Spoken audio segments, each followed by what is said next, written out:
Qui a Seneca stiamo proponendo ai bambini un laboratorio dal titolo Ci sono stato senza esserci, che è una sorta di scavo immaginifico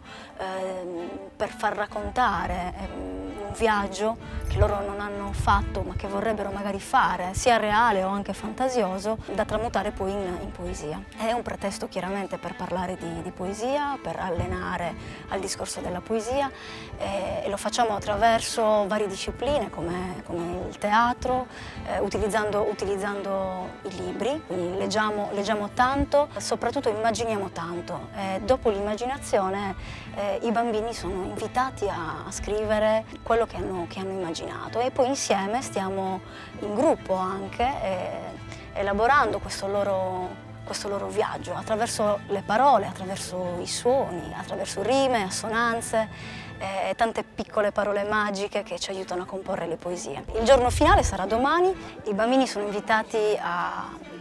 trasformare le parole in immagini e creeremo alla fine un pannello gigantissimo dove le parole e le immagini si incontrano.